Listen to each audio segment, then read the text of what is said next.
നമസ്കാരം. കഴിഞ്ഞ 10-15 വർഷമായിട്ട്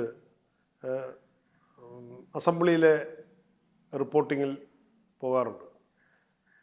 നമ്മളിപ്പോൾ ചലച്ചിത്ര മാധ്യമ രംഗത്തൊക്കെ നിന്നതുകൊണ്ട് നമുക്ക് പരിചയക്കുറവുണ്ട്. പക്ഷെ നമ്മളത് രാഷ്ട്രീയ സാമൂഹ്യ വിഷയങ്ങളിൽ താല്പര്യമുള്ളതുകൊണ്ടും അങ്ങനെ അത് അതിൽ കൗതുകമുള്ളതുകൊണ്ടും കലാകൗമുദി കാലത്ത് അസംബ്ലി റിപ്പോർട്ടിങ്ങിനായി പോകാറുണ്ടായിരുന്നു. അപ്പോൾ അതിൻ്റെ ചട്ടങ്ങളും രീതികളും അവിടുത്തെ നിയമങ്ങളും ഒക്കെ മനസ്സിലാക്കി വരാൻ ഒരുപാട് സമയം വേണ്ടി വന്നു. അതിനൊക്കെ ഒരു രീതികളുണ്ട്. അത് സാധാരണ പ്രായോഗിക പത്രപ്രവർത്തനത്തിൽ അതിൻ്റേതായ അക്കാഡമിക് ക്വാളിഫിക്കേഷനും അതിൻ്റെതായ ലെവലിലും ഒക്കെ വരുന്നവർ അത് ഫോളോ ചെയ്ത് അത് കൃത്യമായി, അപ്പം നമ്മൾ ആ തരത്തിലൊന്നും വന്നതല്ല, ആ വഴിയിൽ നിന്നൊക്കെ മാറി വരികയും പിന്നെ അതിലേക്ക് വരികയും ഒക്കെ ചെയ്തതാണ്. അപ്പോൾ അന്ന് ഈ മനോരമയിലെ പ്രഗത്ഭനായ ഇ സോമനാഥ്, അതുപോലെ തന്നെ ഇപ്പോൾ ദീപികയിൽ നിന്ന് ഈ കഴിഞ്ഞ റിട്ടയർ ചെയ്ത സാബു ജോൺ, അങ്ങനെയൊക്കെയുള്ള സീനിയറായിട്ടുള്ള ജേർണലിസ്റ്റുകൾ അവരുടെയൊക്കെ ഒപ്പം നമ്മൾ നോക്കിക്കാണുകയും അവരോടൊപ്പമുള്ള സഹവാസവും ഒക്കെ ഇതിനകത്തുള്ള കൗതുകവും കാര്യങ്ങളും ചരിത്രങ്ങളും ഇവർക്ക് ഇതിൻ്റെ വർഷങ്ങൾ പരിചയമുള്ള ഇ സോമനാഥ് എന്ന് പറഞ്ഞാൽ ഈ മാധ്യമ അസംബ്ലി റിപ്പോർട്ടിങ് ഒരു കലയായി കൊണ്ടു നടക്കുകയും അദ്ദേഹത്തിൻ്റെ എഴുതുന്ന ഒരു വരി, അദ്ദേഹം രാഷ്ട്രീയക്കാരെ കുറിച്ച് എഴുതുന്ന ഒരു വരിക്ക് വേണ്ടി കൊതിക്കുന്ന രാഷ്ട്രീയ നേതാക്കന്മാർ കേരളത്തിൽ ഉണ്ടായിരുന്നു അന്നും ഇന്നും. അപ്പോൾ അത്ര പ്രഗത്ഭനായിട്ടുള്ള ഒരാളായിരുന്നു നമ്മുടെ കാലയളവിൽ ജീവിച്ചിരുന്നത്. അപ്പോൾ അദ്ദേഹം ജീവിക്കുന്ന എൻസൈക്ലോപീഡിയ പോലെ തന്നെ നമുക്ക് എന്ത് കാര്യമുണ്ടെങ്കിലും എന്ത് സംശയമുണ്ടെങ്കിലും ഏത് മണ്ഡലത്തെക്കുറിച്ചും ഏത് MLA കുറിച്ചും ഒക്കെ ചോദിച്ചാൽ നമുക്ക് അപ്പോൾ തന്നെ ഉത്തരം തരികയും നമുക്ക് അദ്ദേഹത്തിനോടൊപ്പം സംസാരിക്കാനുള്ള അവസരം തരികയും കൊണ്ടു നടക്കുകയും ഒക്കെ ചെയ്യുന്ന, അങ്ങനെയാണ് നമുക്കിതിനകത്തുള്ള കൗതുകം വന്നത്. അപ്പോൾ ഞാൻ ഇപ്പോൾ പറയാൻ ഉദ്ദേശിച്ചത് ഷിബു ബേബി ജോൺ. ഞാൻ താമസിക്കുന്ന കൊല്ലം ചവറ മണ്ഡലത്തെ പ്രതിനിധാനം ചെയ്യുന്ന MLA ആണ്. ഇപ്പോൾ അദ്ദേഹം മന്ത്രിയാണ്. ഇതിനു മുൻപ് അദ്ദേഹം മന്ത്രിയായിരുന്നു. അദ്ദേഹത്തിൻ്റെ നമ്മൾ നോക്കിക്കാണാറുണ്ട് ഈ നിയമസഭയിൽ. ഇപ്പോൾ കഴിഞ്ഞ 10 വർഷക്കാലം 1ഉം 2ഉം പിണറായി സർക്കാരിൻ്റെ കാലത്ത് അദ്ദേഹം നിയമസഭയിലില്ല. അദ്ദേഹം തോറ്റു. അദ്ദേഹം തൊഴിൽ വകുപ്പ് മന്ത്രിയായിരുന്നു. മികച്ച പ്രകടനം കാഴ്ചവെക്കുകയും ഒരുപാട് കാര്യങ്ങൾ ചെയ്യുകയും ഒക്കെ ചെയ്ത പ്രഗത്ഭനായ മന്ത്രിയായിരുന്നിട്ട് പോലും അദ്ദേഹത്തെ ചവറയിലെ ജനങ്ങൾ തോൽപ്പിച്ചു. അത് ഒരു ഒറ്റ കാരണമാണ്, അദ്ദേഹത്തിൻ്റെ കാര്യങ്ങളോടുള്ള ആൾക്കാരെ തനി രാഷ്ട്രീയക്കാരെ പോലെ വന്ന് ആളുകളെ പ്ലീസ് ചെയ്യുകയും അല്ല അവരുടെ കാര്യങ്ങളിൽ ചിരിച്ചു കാണിക്കുകയും ഒക്കെ ചെയ്യുന്ന ഒരു നേച്ചറില്ല. പുള്ളിയുടെ ഒരു വ്യക്തിത്വം അങ്ങനെയാണ്. പുള്ളി അങ്ങനെ വന്ന ഒരു രാഷ്ട്രീയക്കാരുടെ ഒരു രീതിയിലല്ല, വന്ന് കാണുകയും ചിരിക്കുകയും അങ്ങനെയല്ല. അദ്ദേഹം ഒരു പ്രത്യേക രീതിയാണ്, അത് ഒരു പെരുമാറ്റ ശൈലിയാണ്. അത് മനസ്സിലാക്കിയെടുക്കാൻ ആൾക്കാർക്ക് കഴിയാതെ പോയതാണ് അദ്ദേഹത്തിൻ്റെ ആദ്യത്തെ തോൽവി. ഒരു തോൽവിയല്ല, 2 തോൽവിയും. അങ്ങനെ അദ്ദേഹത്തിനോടുള്ള ഒരു അമർഷം, പുള്ളി വന്നിട്ട് കാണാത്ത പോലെ പോയി, അവിടെ വന്നില്ല, അങ്ങനെയൊക്കെയുള്ള പരാതികളാണ്. പക്ഷെ ഭരണാധികാരി എന്നുള്ള നിലയിൽ എൻ്റെ ഈ കാലയളവിൽ ഞാൻ കണ്ടിരിക്കുന്ന ഏറ്റവും പ്രഗത്ഭരുടെ കൂട്ടത്തിൽ. അപ്പോൾ അതായത് മുമ്പൊക്കെ ഇവർ സോമനാഥും മറ്റുമൊക്കെ പറയാറുണ്ട്, ഈ TM ജേക്കബ് നിയമസഭയിൽ വേണം, അതുപോലെ പിണറായി വിജയൻ നിയമസഭയിൽ വേണം, ഇപ്പം നമ്മുടെ ഇപ്പോൾ തോറ്റ് പുറത്തിരിക്കുന്ന നിയമമന്ത്രിയായ രാജീവ് നിയമസഭയിൽ വേണം, ഇങ്ങനെ ചില ആളുകളെക്കുറിച്ച് പറയാറുണ്ട്. എന്നുവെച്ചാൽ അവരുടെ ഒരു പ്രാഗൽഭ്യവും അവരുടെ ഒരു ശൈലിയും അവരുടെ ഏറ്റുമുട്ടലുകളും അതിനുള്ള കുറിക്കുകൊള്ളുന്ന മറുപടികളും ഒക്കെ പ്രധാനമാണ്. അപ്പോൾ അത്തരത്തിൽ ശ്രദ്ധിക്കപ്പെട്ട ഒരാളാണ് ഷിബു ബേബി ജോൺ. ഷിബു ബേബി ജോണിൻ്റെ പ്രകടനം, സംഭാഷണം, സംസാരം അതൊക്കെ കുറിക്കുകൊള്ളുന്നതും മൊത്തത്തിൽ പ്രക്ഷുബ്ധമാക്കുന്നതും ഇളക്കി മറിക്കുന്നതും ഒക്കെയാണ്. എന്നാൽ നയപരമായ സമീപനം, അദ്ദേഹത്തിൻ്റെ പിതാവ് സാക്ഷാൽ ബേബി ജോൺ എന്ന് പറയുന്നത് കേരള കിസിഞ്ഞർ എന്നറിയപ്പെടുന്ന രാഷ്ട്രീയ തന്ത്രശാലിയാണ്. അദ്ദേഹം തന്ത്രശാലിയാണ്, വളരെ കൗതുകങ്ങളുള്ള ആളാണ്. രാഷ്ട്രീയത്തിലും പബ്ലിക് ഫേസിലും ജനങ്ങളെ ഇടപഴകുന്നതിലുമൊക്കെ തന്ത്രശാലിയും കൗശലക്കാരനുമായിരുന്നു. പക്ഷേ അതിൽ നിന്ന് വിഭിന്നമാണ് ഷിബു.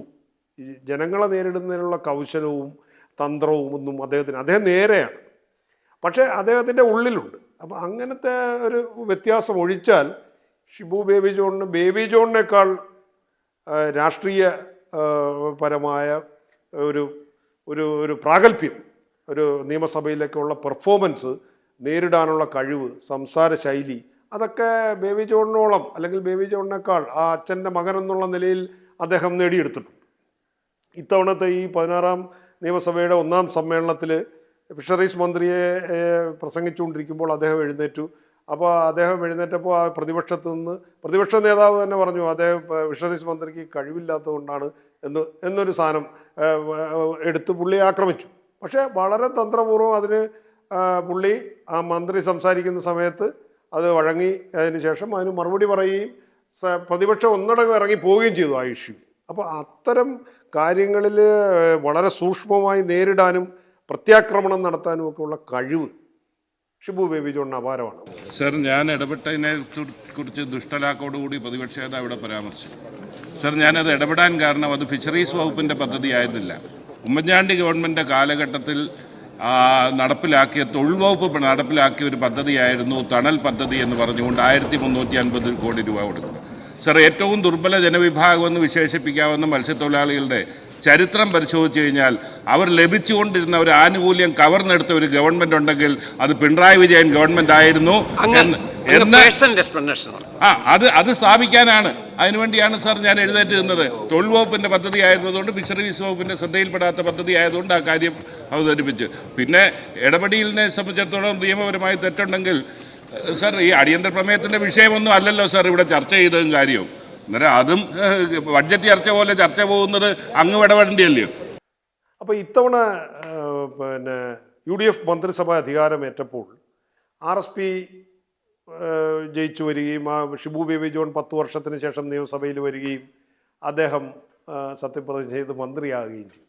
അത് വളരെ എല്ലാവർക്കും സന്തോഷമുള്ള കാര്യമാണ്. അപ്പോൾ അദ്ദേഹം സ്വാഭാവികമായിട്ടും ലേബർ മിനിസ്റ്ററായിട്ടോ അല്ലെങ്കിൽ അദ്ദേഹം കൈകാര്യം ചെയ്തിരുന്ന ലേബറോ അല്ലെങ്കിൽ ഫിഷറീസ് വകുപ്പ്, അപ്പോൾ അപ്പോഴേ പറഞ്ഞു കേട്ടു അദ്ദേഹം ഫിഷറീസിനോട് താല്പര്യം അദ്ദേഹത്തിനേ ഇല്ല. അപ്പോൾ നമുക്ക് അറിയില്ല. അപ്പോൾ അദ്ദേഹം വനം വകുപ്പാണ് അദ്ദേഹം എടുത്തത്. കാടും കടലും ഒരു വൈജാത്യങ്ങളുണ്ടെങ്കിലും അതിനകത്ത് ഒരു സമമാണ് കാടും കടലും. അപ്പം കടൽ തീരത്ത് ജനിച്ച് വളർന്ന കരിമണലിൻ്റെ പുത്രനായ ബേബി ജോണിൻ്റെ മകന് കടൽ അറിയാം, അല്ലെ കടൽ ജീവികളെയും അതുപോലെ തന്നെ മത്സ്യത്തൊഴിലാളികളെയും ആ മേഖലയെക്കുറിച്ചും വളരെ വ്യക്തമായിട്ട് അറിയാവുന്ന ആളാണ്. എന്തുകൊണ്ടോ അദ്ദേഹം അത് വേണ്ട, വേറെ എന്തെങ്കിലും ഒരു വകുപ്പ്, ഏത് വകുപ്പ് കൊടുത്താലും കൈകാര്യം ചെയ്യാനുള്ള വിദ്യാഭ്യാസവും സാമൂഹ്യവും രാഷ്ട്രീയവുമായിട്ടുള്ള കൈത്തഴക്കമുള്ള ഷിബു ബേബി ജോണിന് വനം.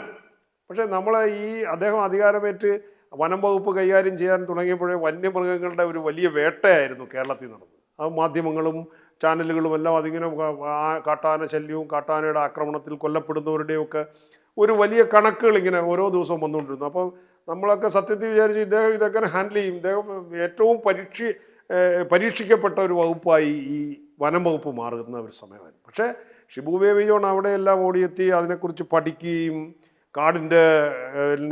കാടിൻ്റേതായിട്ടുള്ള ഒരുപാട് കണക്കുകളൊക്കെ പുറത്തു വരികയൊക്കെ ചെയ്തപ്പോഴത്തേക്ക് അതിനെക്കുറിച്ച് പഠിച്ചിരിക്കുന്നു, അല്ലെ അതിന് വേണ്ടത് എന്താണ്, ഇതുവരെ ചെയ്യാത്തത് എന്താണ് എന്നൊക്കെ ഉള്ള കാര്യങ്ങൾ പഠിച്ചത് അദ്ദേഹം നല്ല ഭംഗിയായിട്ട് അത് കൈയൊതുക്കത്തോടു കൂടി ആ വിഷയങ്ങളെ അമർച്ച ചെയ്തു.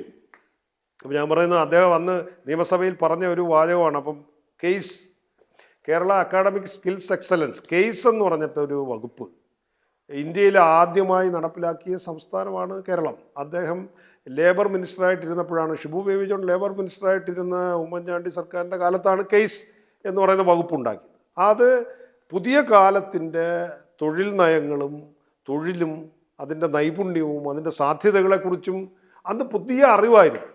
ഇദ്ദേഹം ജർമ്മനിയിൽ പോവുകയും അതുപോലെ തന്നെ കേന്ദ്ര ഗവൺമെൻറ്റിൻ്റെ സ്കില്ലിംഗ് പദ്ധതികളെക്കുറിച്ച് ഗുജറാത്തിൽ പോവുകയും പഠിക്കുകയും അന്ന് നരേന്ദ്രമോദിയുടെ പ്രശംസ വരെ പിടിച്ചു പറ്റിക്കൊണ്ടാണ് അദ്ദേഹം സ്കിൽ എക്സലൻസിൻ്റെ ഒരു വലിയ വാതായനം തുറന്നിട്ട്.